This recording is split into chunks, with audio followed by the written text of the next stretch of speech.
We are absolutely connected. It's like, there's no question about it to me.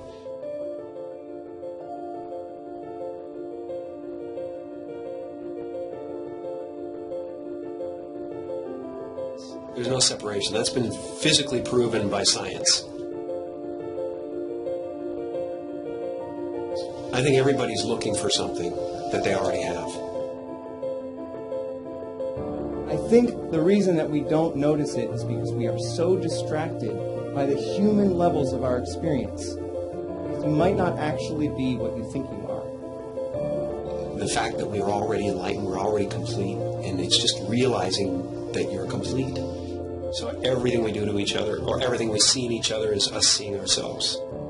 And yet the one thing that remains is this feeling of existence. I'm not a human being that has consciousness.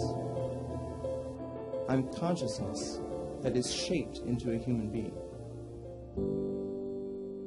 All of us are energy. A human being is a very complex pattern of energy. I always have been that energy, and I always will be that energy. I know this conceptually. Why don't we feel it?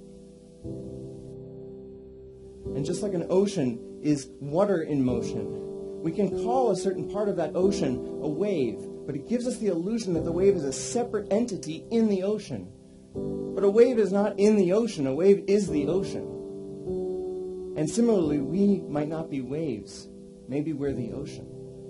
Maybe all of us are energy, and we can realize that directly.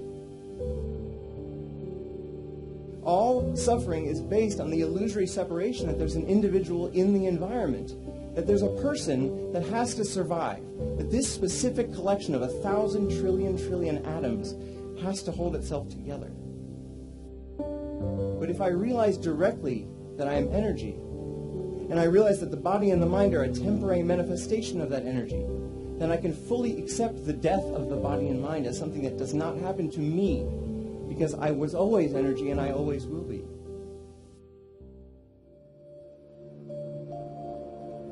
Ego tries to convince us we need to get something, this immortality, that we already possess. Ego is the voice in your head that says you're not as good as that other person. Maybe you need to do something else to make yourself better, to add to yourself. You know, and that's what it constantly is doing. It's trying to keep you from being you and me right now, loving this and loving this life.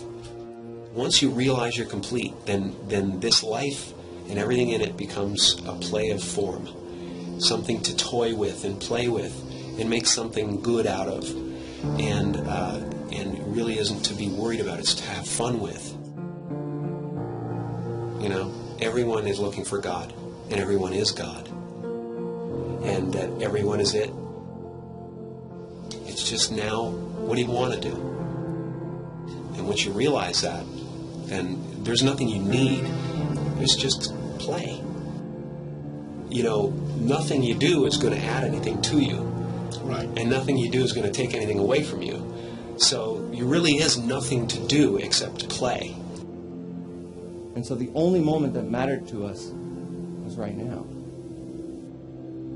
I think this experience is so important and powerful that every religious tradition at its core has been trying to convince us of its importance. And if it's true, if the true end of all human psychological suffering is actually possible, it is the most important thing science could be studying. Maybe it's possible that within our lifetimes we could actually eradicate human suffering. And what would the world look like then if every single one of us felt complete, felt whole, and felt interconnected? When you let go of individual survival, all of your priorities change because you actually see the entire world as your body. You see the suffering of others as your own suffering, and you want to help. Maybe the one thing that keeps us from actually solving all of the other problems in the world is this persistent, flawed thought that we are separate from the world. And maybe it's time we change our minds.